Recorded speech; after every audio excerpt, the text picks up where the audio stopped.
Hey, what's up, everybody? You know what time it is. Your boy Jeffrey L. Boney here for another edition of Real Talk Junkies Live. Hey, listen, all month long in the Forward Times newspaper, and I encourage everybody to check it out at www.forwardtimes.com. Every week this week, we've been talking about mental illness, mental health, and some of the challenges surrounding mental illness and mental health. Currently, in the month of May, it is Mental Health Awareness Month. And so we wanted to, as the Forward Times, as well as Real Talk Junkies, highlight and talk about the importance of acknowledging mental health in this country and its impact on many individuals, especially in the African American community and especially amongst our young people. And here to talk about the importance of mental health are two mental health experts who are tremendous assets to our community in their own right. I'm talking about none other than Dr. Janice Beal and Dr. Anissa McNeil. And so I'd like to bring them on to Real Talk Junkies on today. Welcome to Real Talk Junkies, everybody. Come aboard. Good Hi, morning. good morning. Good morning to you. All right, so we'll start. I'll give you both an opportunity to just talk about yourselves, a little bit of what you do. We'll start with you, Dr. Bill. Okay, can you hear me? Okay. Yes. Okay, perfect. Um, wow, how do I start? I'm a mental health professional. I have been in private practice for quite some time. When I say the numbers, I kind of like think about how long has that been, but 30 years. And I'm quite proud of that. I've specialized in children and adolescents. I've had an opportunity to be in every aspect of mental health there is, from being a psychology professor at Prairie View A&M University in my first part of my career, to being in private practice, to opening inpatient psychiatric child and adolescent units, to actually doing programs and talking about mental health for numerous agencies and holding contracts across the country. So I'm quite passionate about what I do because I think for people of color, it's so important that we understand what mental health is and what it should look like so that we can get to the point where we're talking about mental wellness. Um, in lieu of all the things that are happening in our society and what we just went through with the pandemic, we have a devastating type of time that we're in right now. So, as Yes. a mental health clinician and owning a company, I have several counselors that work with me and for me. Um, I just think that it's a pivotal time that we're in, especially with what happened on yesterday. Yes, Absolutely. yes. Absolutely. And so also we have Dr. Anissa McNeil. If you could share with the audience and the Real Talk Junkies a little bit about yourself. Absolutely. Good morning, everyone. My name is Dr. Anissa McNeil, and I received my doctoral degree in organizational leadership and development. My company is 15 years old, and we had the opportunity to be a part of two organizations that wrote the Trauma Informed Care Program for Los Angeles County, one of the largest counties in our country. And we were able to have an opportunity to look at mental health from a county perspective. From that perspective, I then developed and founded the Mental Health and Social Justice Clinic. We have three clinics here in Southern California, in Los Angeles, in West Covina, and San Diego, and we have one clinic there in Houston, Texas. Our clinics are comprised of skilled and expert mental health professionals. Not only do we provide comprehensive mental health services, but we also provide somatic therapy. So, and we're going to talk about that a little bit more on the show. But what we know about trauma is that trauma is stored in your body. And so, with that, we provide art therapy, dance therapy, yoga, meditation. And we also have our social justice department because people of color and all people who experience trauma, we also know that those stressors go beyond the therapy room. We wanted to take therapy beyond the therapeutic walls. And so we have a social justice department that provides resources, and we work with a team of attorneys so that we can make sure that we have those triggers and stressors that are outside of the therapy walls, that we are addressing that. And I'm so pleased to say that we hold trauma workshops and informationals here in Los Angeles, as well as in Houston, Texas. And in January, we will hold our first trauma workshop there in Durban, South Africa. Wow. Awesome. Well, Dr. Beal and Dr. McNeil, I really am grateful to have you both on the show on today. We talked about what just happened yesterday. I know you alluded to it, Dr. Beal, in Uvalde, Texas. I want to say the count now is up to 21 children uh, that have been you know, I guess deemed deceased because of this 18-year-old madman who, or mad young man who had access to a weapon and killed all these elementary school students and kids. I know I want to get into depression, anxiety, and suicide a little later in the show, but let's talk about the psyche of an 18-year-old that would make them want to go on a suicide mission, which they ended up doing, because in essence, that's what it was. In essence, a suicide mission to go and do something like that. We'll start with you, Dr. Bill, since you brought it up. Well, I'm concerned because every time something like this happens in our society, we try to figure out what caused that individual to get to that point, to where they were, that they did something so horrific as what he did. And to be that young, I think he may be one of the youngest ones who've ever, did the mass shootings. And you start to look at his background, because what I've heard just so far was the fact that there were a lot of warning signs that were ignored by a lot of people. I understand he attended the school that he went into yesterday, but he was not attending high school on a regular basis. And these are only things and information that the media is, of course, telling us bits and pieces. Obviously, there was trouble in his home life for him to murder his grandmother, and then all the other things. And they've had peers that have come and talk about him, and I'm sure they're going to interview as well as school personnel that know him. But everything they said is it was a loner. Social media seemed to have played a major part, where he would post different things. It seems like he had numerous accounts on social media that were attached to guns, where he would just show pictures and things of that nature. Unfortunately, we don't have anybody that can watch social media to that degree. And the people he was obviously communicating with had the same mindset as he did. So obviously he was troubled. He was a loner. I'm assuming that he probably did not finish whatever grade he was in, or had dropped out of school and was going back and forth. They said he didn't attend school much, so which means he wasn't matriculating through the system, and he was just 18 years old. What concerns me in Texas is the fact that kids can't drink alcohol until you're 21 years of age, but at 18 you can purchase a gun. Mm. That's a problem, And even though he passed the background check, I'm not sure how strenuous that is, but obviously it couldn't be too strenuous. That they were able for him to buy 2 guns in the time period that he turned 18 within 1 week. And these are only information that I've gathered.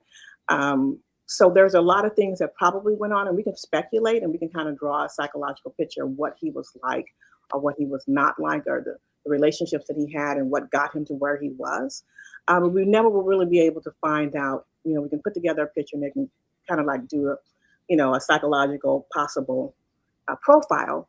But what caused him to get to that point on yesterday obviously was pre-planned, though, because on one of the social media platforms, he stated, "Wait until tomorrow." And so it's unfortunate whoever read that, or whoever saw that, did not have enough maybe foresight, or to think that something tragic was going to happen the next day. So, Dr. Bill, okay, you see something like that on social media, whether it be Facebook or Instagram or Twitter, and what can you do? How can you respond to something like that when it's just as people see it, just a message? And I'll come to you in just a second, Dr. McNeil, on the same question. Right, because she may have a different insight, Dr. McNeil. All right, well, go ahead, Dr. McNeil. Go ahead and share your thoughts. Okay, go ahead, and I'll tell you what I'm thinking. Go ahead, please. Thank you so much. I think first I would like to categorize this incident for what it really is in our society, and that is domestic violence. For all domestic terrorism, for all of the families that lost their children, their babies, their second graders, their third graders, their fourth graders. This was domestic terrorism that happened at that school yesterday. I think there are 2 teachers so far, as the numbers keep rising every hour of the number of deaths. We have to look at domestic terrorism in our country. And what does our country, what does we as Americans, what do we possess as Americans that keep building a domestic terror right in our own community and homes? The second part that I want to talk about is the state of mental health in our country. Not only do we have a country that is breeding and creating domestic terrorists, we also have a country that does not value mental health. When we look at the ability, like Dr. Beal was alluding to and stating, there were warning signs all along the way. But do we have the appropriate response for the warning signs?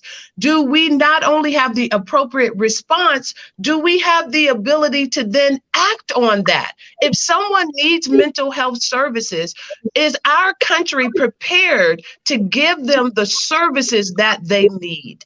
Are we prepared to then pay the professionals what they're due to provide the service? Are we then prepared to house individuals that are mentally incapable of caring for themselves?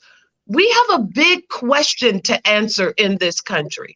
One is not only a moral question in regards to the building of this domestic terrorism, but a second question is, how much do we value our mental health? How much? Wow. Dr. Bill, circling back to you, your thoughts on that situation as far as, okay, somebody made a post and he said, wait till tomorrow. I mean, that could mean anything. But like you said, there were some other warning signs. But I'm going to also talk about Arlana Miller, the young cheerleader from Southern University, in just a second and bring her in. You talk about warning signs and things. She left an Instagram post prior to her death. But let's talk about those warning signs and what could have been noticed, what could have been done, if anything.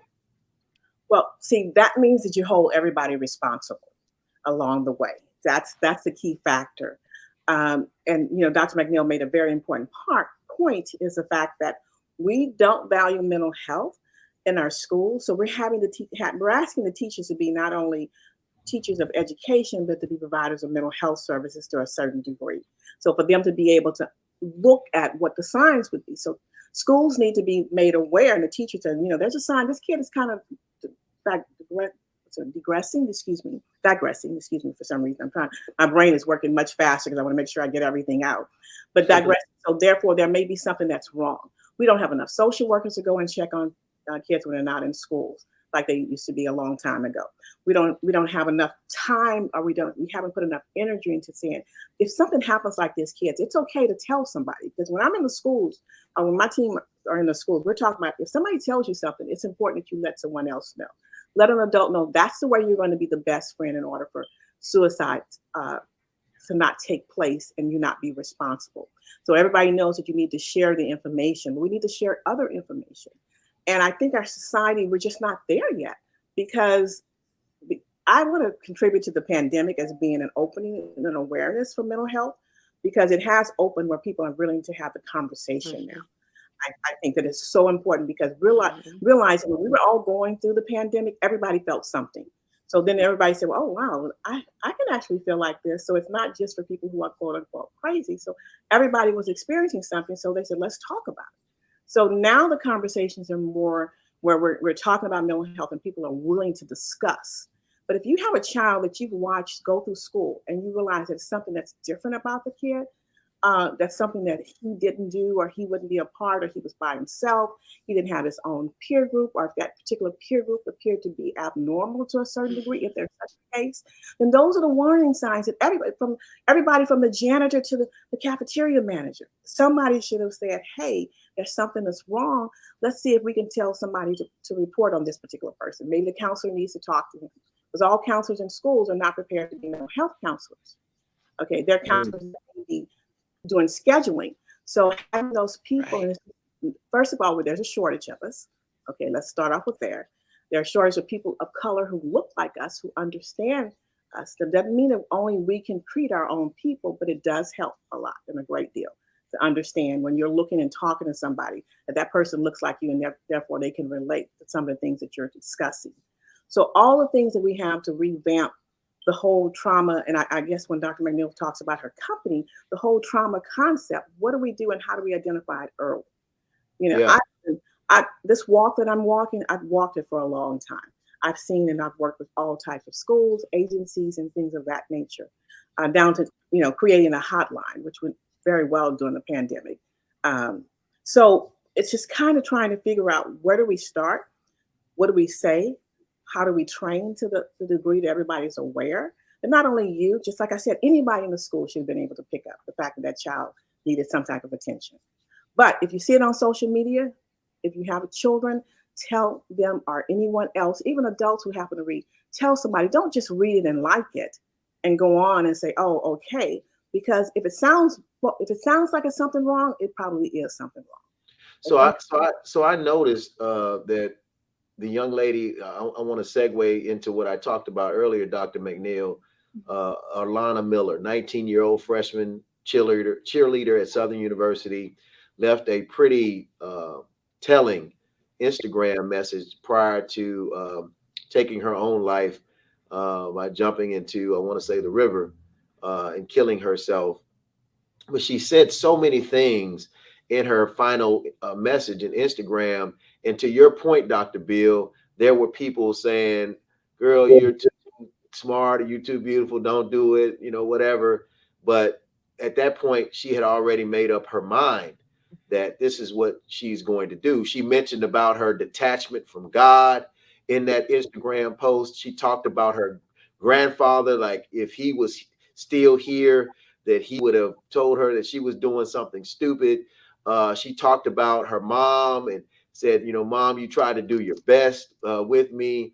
And just all of these various emotions that she was going back and forth, back and forth. She knew that what she was planning to do was not the right thing to do, but she felt that that was her only recourse. So she didn't just get to this point that day. She even mentioned in her Instagram post how she had contemplated this for some time and had tried and attempted this for some time. So, to Dr. Beal's point, Dr. McNeil, how could that have possibly been prevented, or what kind of steps could have been taken to help, I guess, ward off what she ended up doing, taking her precious life? Absolutely. All of us in mental health feel that letter that she wrote on Instagram in a myriad of ways. So I'd like to take this opportunity to talk specifically about African American men and women. Okay. And I want to start with the organizations that tend to look at African American men and women like, oh, you're resilient, you'll get over it. Oh, that didn't hurt you. Oh, you're going to keep going. To our own community, that will teach you, pray about it. That will go away. You tough enough. You can do it. You too pretty to hurt like that. You're too tall. Like if you were to see me in person, I'm 6'2" tall. Nothing can stop you, girl. You're going to be okay. We're going to put some oil on you. We're going to pray for you and you're going to be okay. For African American men and women who are hurting in this country, for them to ring the bell of alarm and to be heard is a feat in itself. And I really want your listening audience to really let that sit with them. Because just like this young lady, many African American men and women in our communities are hurting. They're ringing the alarm. They're not going to church like they used to. They're not coming to family functions like they used to. They're being detached from their groups and their organization. They seem depressed, but girl, you're going to get through it. That's not, we are human and we are worth it. We are worth you saying, do you need some help? Let's go talk to a counselor. Let's go see, girl, this could be more than what you're talking about. Let's go down here and see a Dr. Bill. Let's go down here and to the mental health and social justice clinic. We're worth that. Then the second is in regards to institutional structures. We need institutions that will put in the right professionals. When you see a counselor at a school, that's a counselor to do your academic scheduling.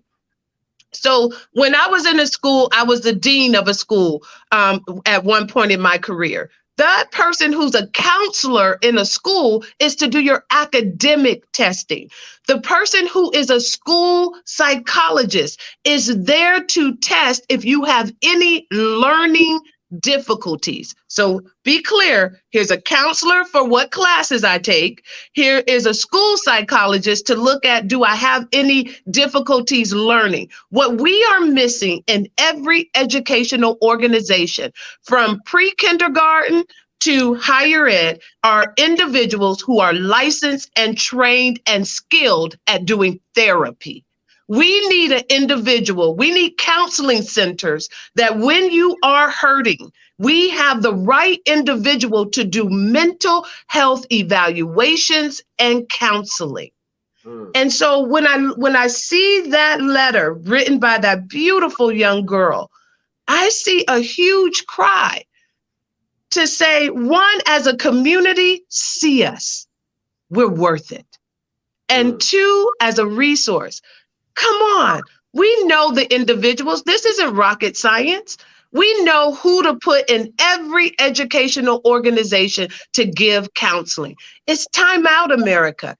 It's time out for saying, what should we do? We know what. These kids need someone they can talk to. We know who can provide that. We know what colleges, where they graduate from.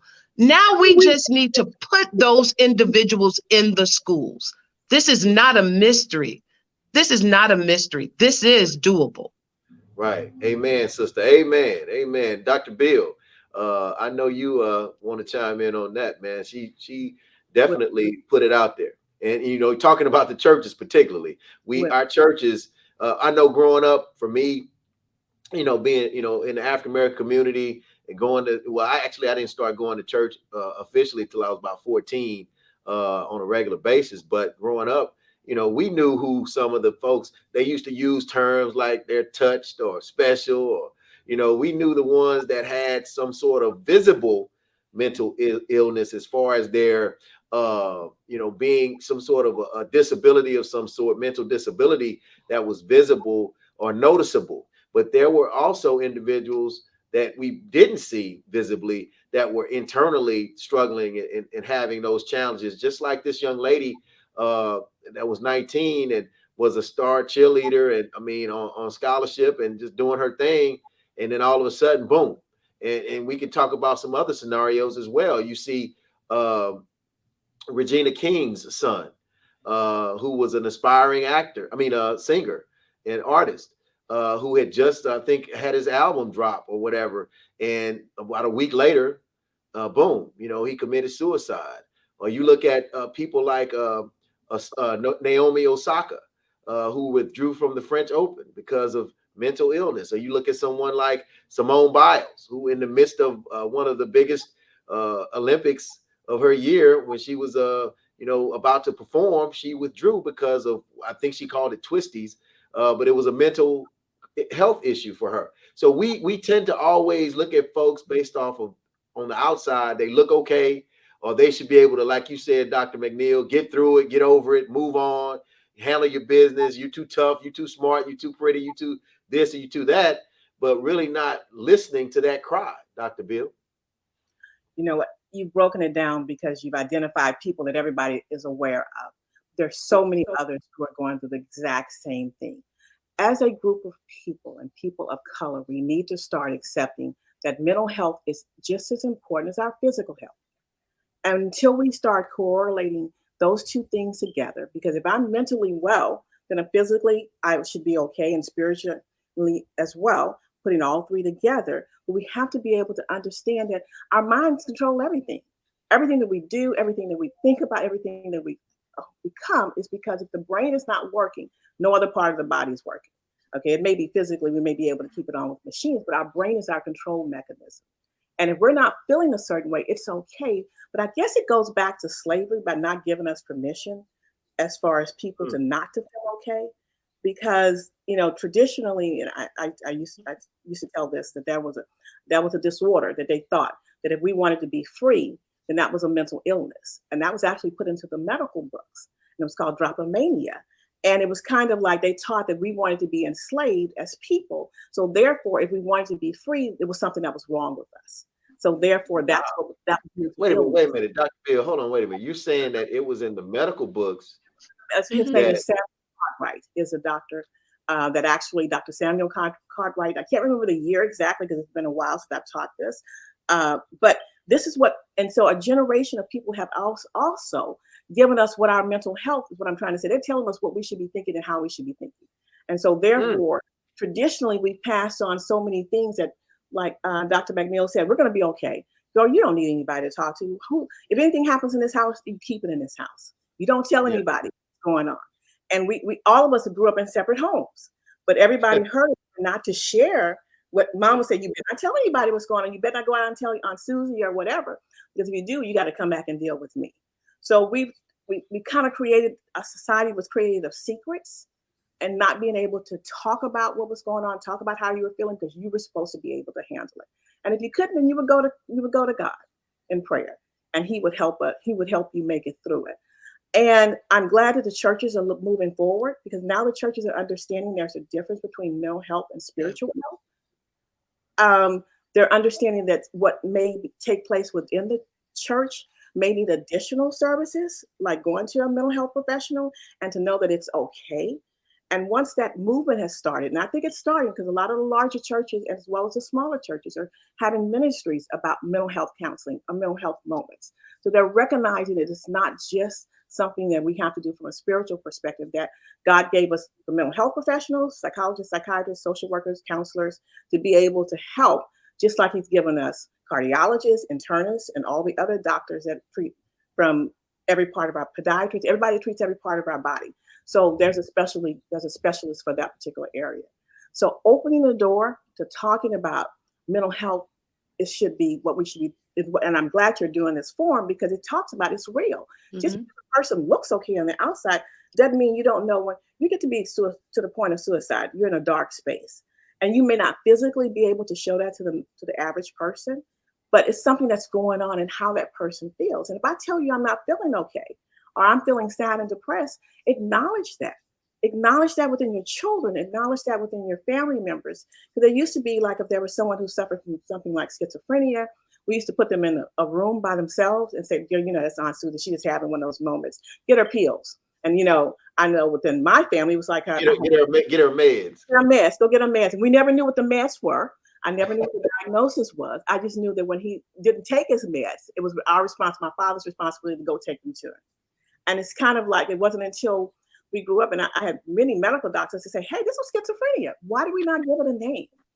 Why were we ashamed to say that we had that within our family? Well, here's the deal. Whoever's watching us, everybody has somebody in your family. Okay. And I would crack a joke, and I said, if you don't know who that person is, maybe that's you. And people start laughing like, oh, okay.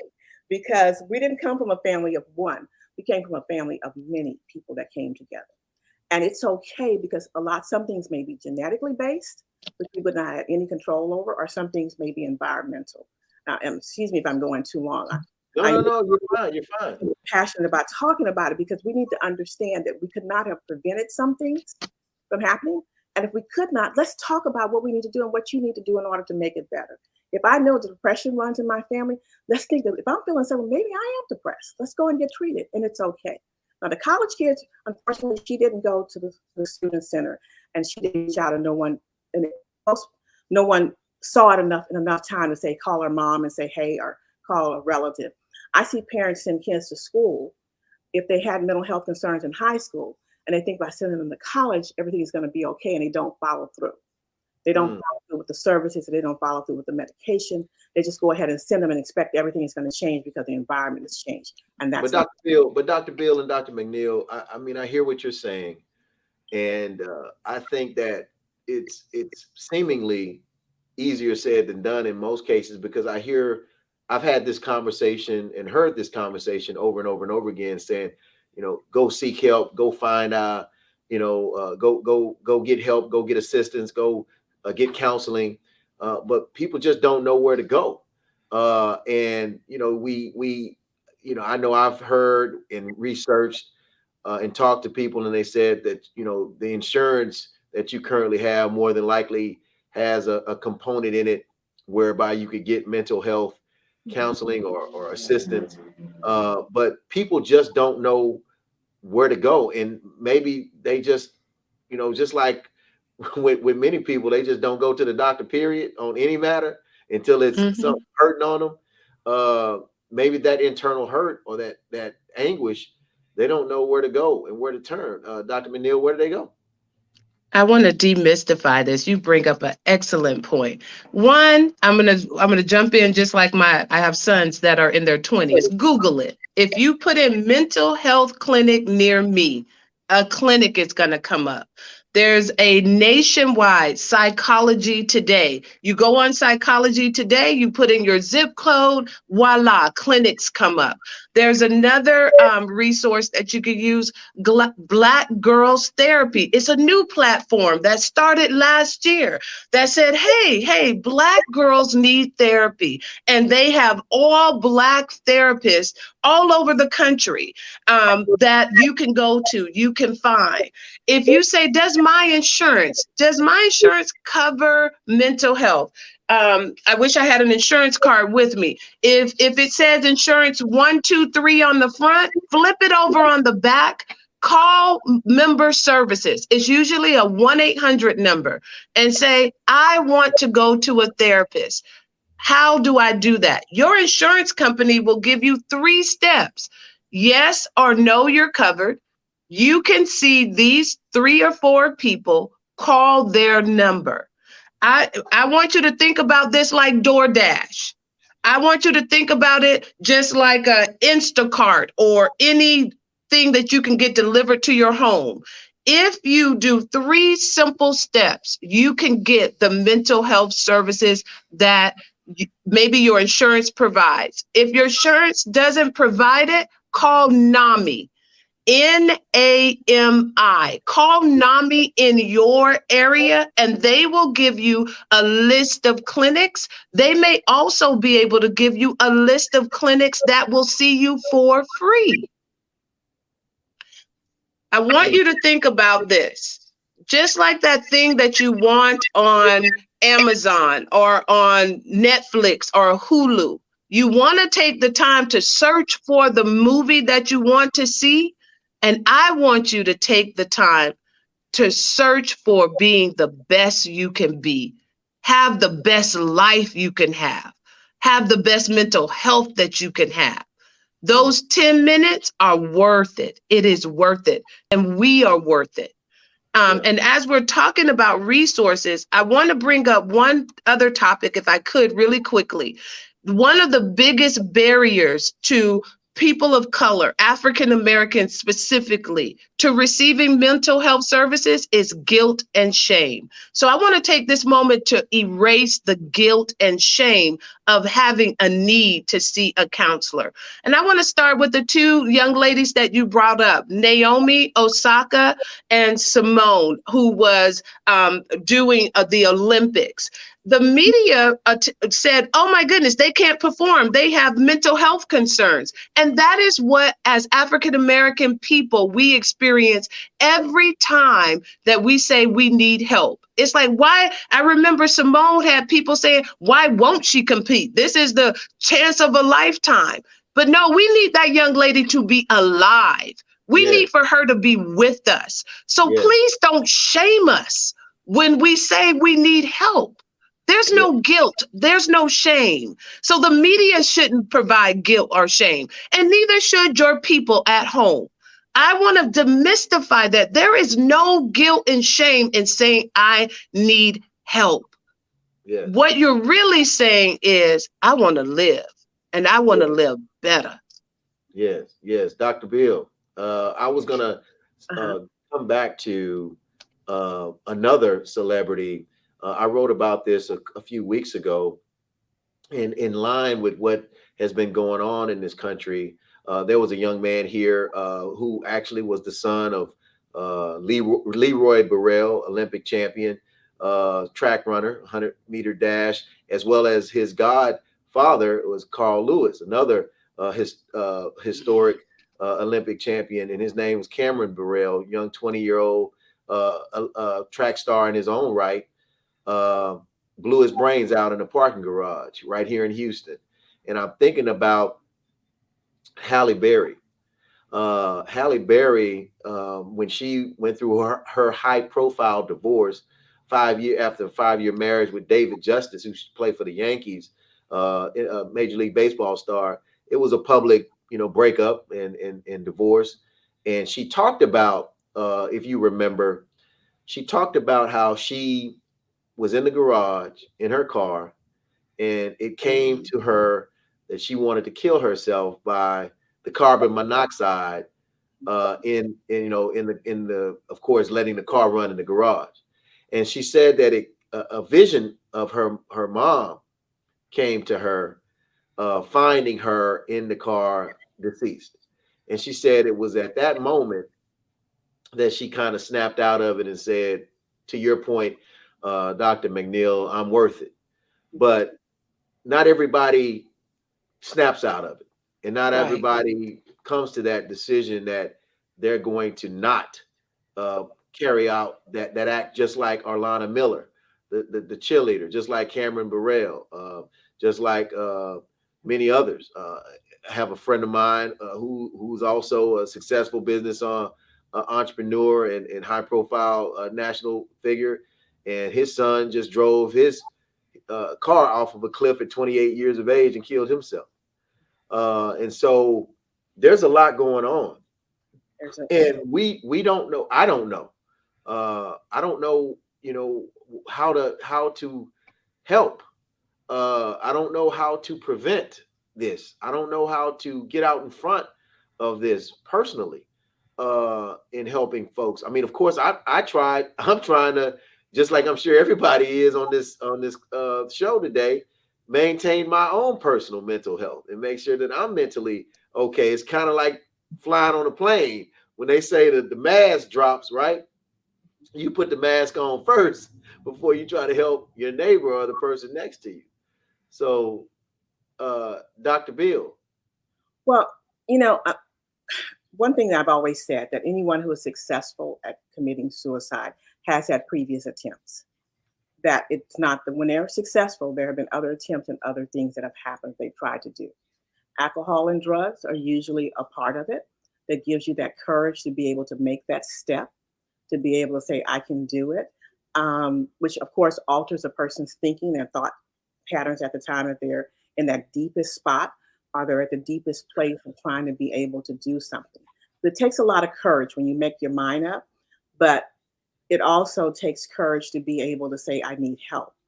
So what we have substances that are involved the majority of the time, you definitely probably have a previous suicide attempt. So which means that whoever is their support system, and people hopefully they gain a support system to be able to say, hey, make sure you're connected to your therapist, that you're connected to the psychiatrist, or that you know what you need to do to be able to make it through life.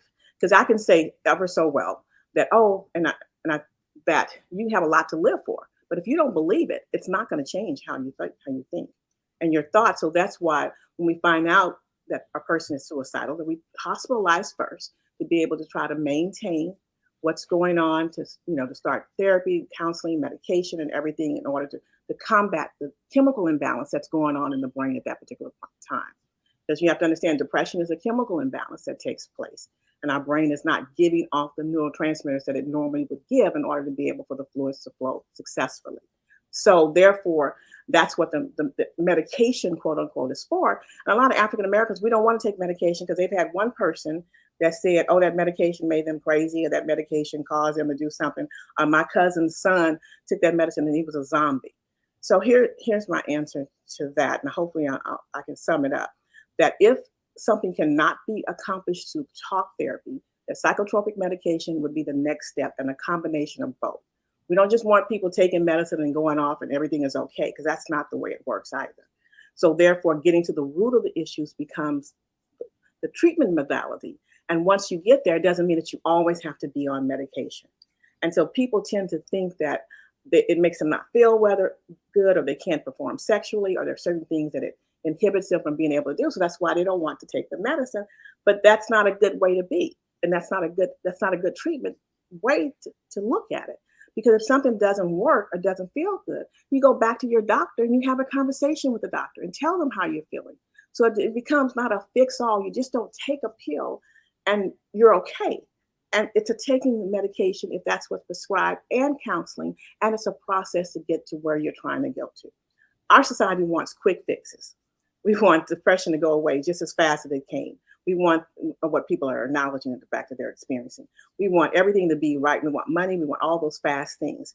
Being beautiful, like there were two beauty queens within probably a month of each other that committed suicide as well. I can't think of their names. I was trying to research it while I was to be able to mention them. Everybody said, "Oh, she was so pretty." Well, that has nothing to do with it. It was how she was feeling inside, and that's what we need to acknowledge.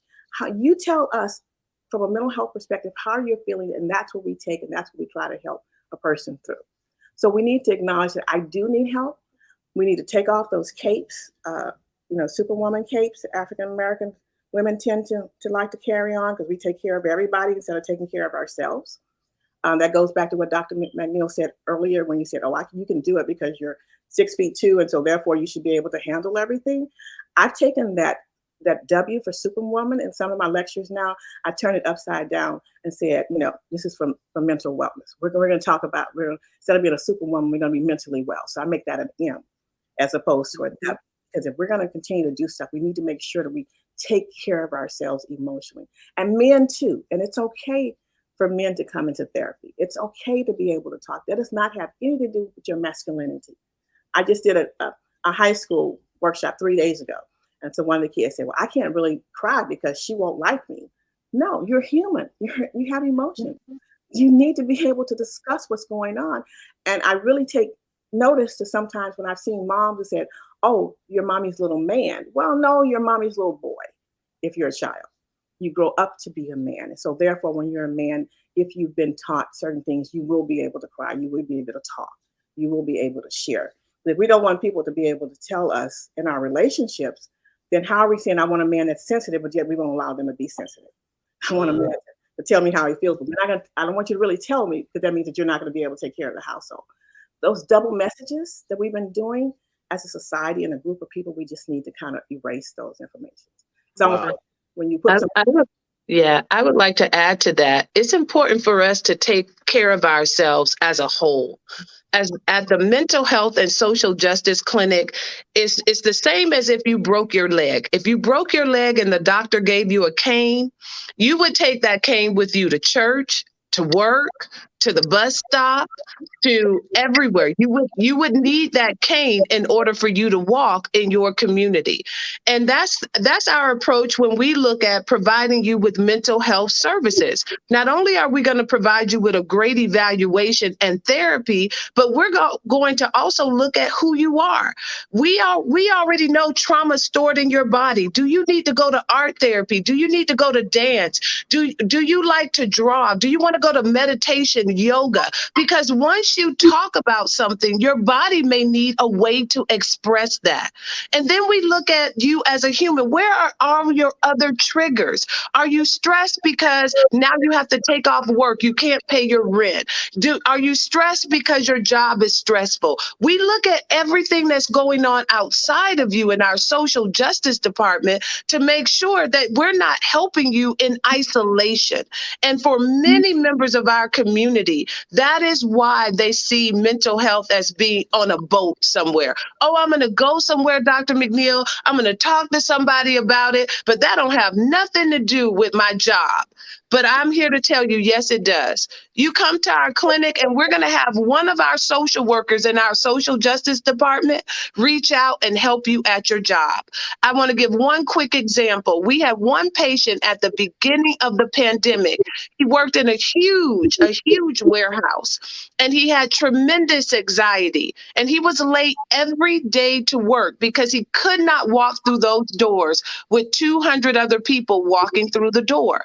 Our therapist was able to talk to his direct supervisor and to the plant manager about what anxiety was so that they did not let him go. He was the sole provider for his family. He called me about 3 months later. He said, Doc, Zoom me. I said, okay, I'm going to Zoom you. And he showed me his Employee of the Month plaque. He said, because you talked to my supervisor, I didn't lose my job. They now know what anxiety and stress, they know my stressors at my job, and I'm still able to take care of my babies, Doc. Mm. That's what we mean by taking total care of what is going on with you. And you are worth it. You are worth every single moment that we do that. And I really want your audience to hear that if you have a mental health need, you need to get with a provider that is going to help you live well in your community. And we can do it. We Yeah. really can do this, Mr. Boney. Yes, well, I believe it, and that's why there's a strong emphasis that we've placed on mental health awareness as well as addressing mental illness. Because one of the other questions that I have for you all, and I know Dr. Beal, you specialize with the youth.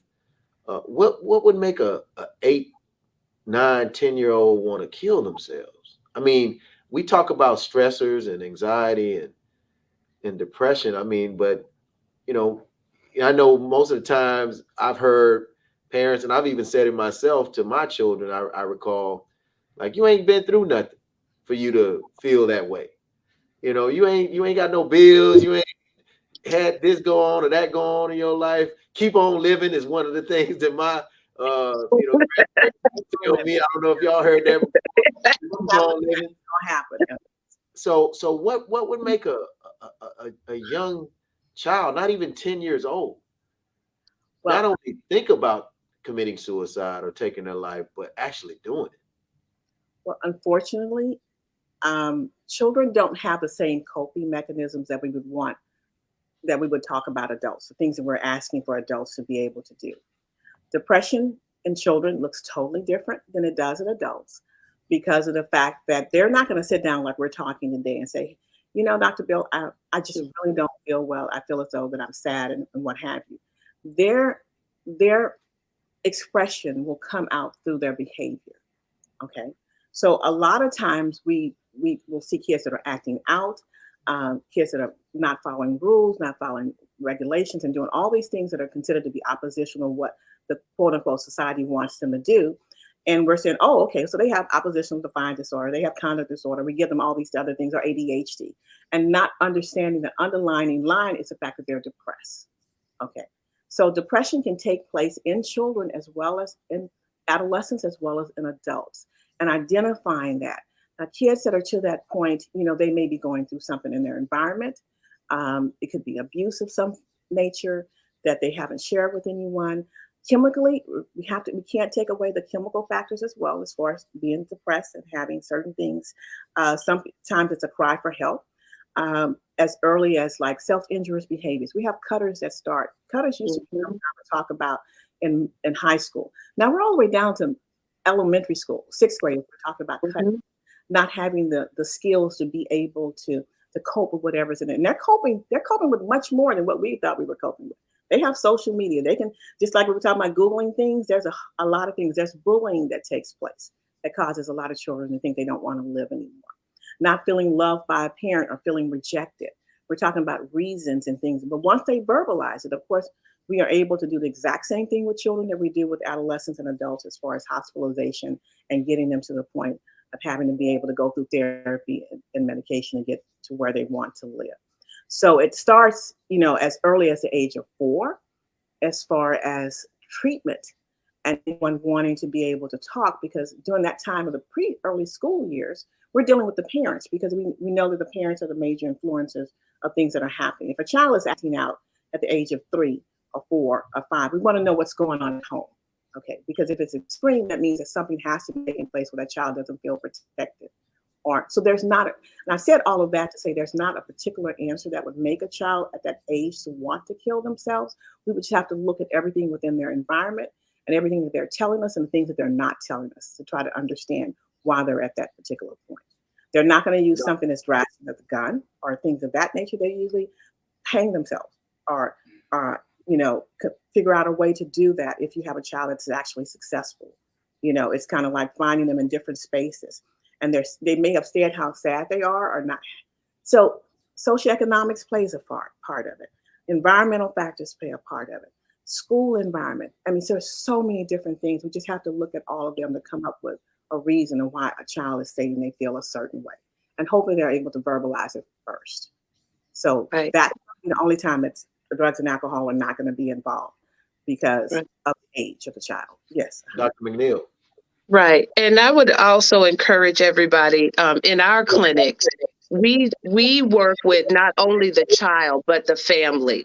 This child is only one part of your entire family system. And this child may be the one that's using drugs or has a substance abuse problem. This child may be verbalizing, I'm depressed, or this affected me this way, but you all are one family. So how does that trigger or interact with your family? So in our clinic, we not only treat the child, we also want to treat the family, because as a whole, you're going to have to learn how to deal, how to cope, how to be stronger together. And so I want us to know that children are not responsible for their environments. And because they're not, we need to get the mommies, the daddies, the aunties, the grandmas. We need everybody to come in the clinic and say, hey, Pumpkin, what's going on here? Let's all come together and see how we can help little Anissa feel better. And just like Dr. Beal was saying, many of our children, we have children in our clinics as young as 10 and 8 who are cutters. We have children in our clinic that have experienced bullying. They have experienced. I know this is the second time, or both of you have mentioned it. Can you explain what a cutter is? I think I know what it is from my research, but for the audience sake. Sure. It's an individual that will cut their body to release pressure, tension, anger, frustration. It could be any feeling that they may have, but they use cutting as a sense of release of that feeling. So they use razors or scissors, or what do they use? It can be any item. I think the catalyst, the desire is to cut the flesh to relieve the feeling. So it can be something as simple as the tip of a pen, or go ahead, Dr. Bill. Yes. And you're right. It could be anything. And sometimes it starts off with just they accidentally realize that the endorphins that are given off through the cutting gives them a sense of pleasure, the pleasure principle in our brain. And it feels good, even though if I cut myself on a piece of paper, it's going to hurt. But for them, it gives them a different sensation. And the pain that they experience is something they feel as though they enjoy. So the cutting continues, and you're correct. It could be erasers. We've had lots of kids that have taken erasers because they have accessibility to erasers, and they can do it in school and nobody's going to pay attention. So as opposed to actually having, razors or things of that nature that they may not have access to at home. But we have erasers and we have pencils and pens, and you can sit there and you can do it in class and nobody will pay attention. So now we're making the awareness, because when someone becomes aware that we have a cutter, then we try to make sure that we look for other parts of the body, because then they start to hide it in different areas, like in between the legs where people aren't going to look, or in their lower body where you can see the area. Because now they realize that people are aware, especially if they're not in treatment, and somebody says, oh, are you cutting stuff? Or if I find this out, if a child wearing long sleeves and it's hot outside, over the summer, and you have somebody who's wearing a hoodie or wearing long sleeves, and you say, why don't you have a tank top or something? To, Houston, we got 100-something degrees, and you have a kid that's walking out with long sleeve shirts, or something that's considered to be a winter item, and you want to know why. Why are you coming? You first sit down in front of somebody. First, I said, let me. And talking to them, you want to see and you want to kind of understand, because they don't realize what they're doing, and it's not suicidal attempts. It's in order to be able. They don't have the coping mechanisms in order to be able to deal with the stressors in their lives. Well, listen, ladies, you both have been a wealth of knowledge today. I definitely want to have you back on the show. But before we go, Dr. McNeil, can you share your website for individuals that may have an interest in finding out more about your services and who you are and what you do? Absolutely. They can visit us at www.edworks, WORKS, the number 4, a small letter u.org. And if you go over to our mental health and social justice clinic, you'll find a way to easily make an appointment, get a consult. If you're there in Houston, just go to Google and put in mental health and social justice clinic right in downtown Houston, and our clinic will come up and make an appointment to see us. We love to see you, and we're so honored to be a part of the Houston community. All right, Dr. Beal, same with you. Well, actually, the website is www.bealcounseling.com. We're currently adding in different areas. So we're about to start another hotline that's going to start in probably 2 weeks for students to be able to call in during the summertime to talk for short-term intervention. I also work with the STEVE Fund. It's www.thestevefund.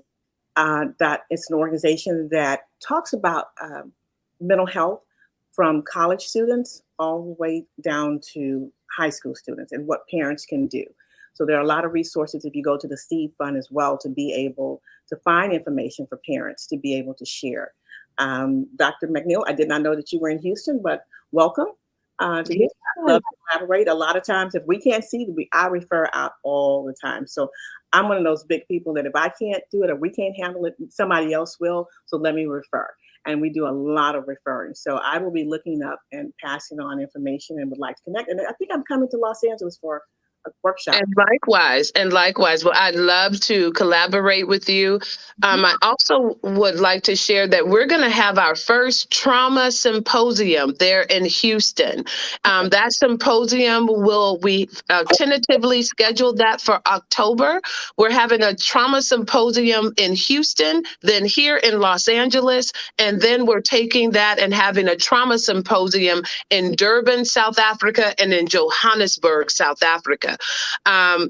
I would love to just give our office a call there at 346-314-0104. And we love for you to be a part of this trauma symposium.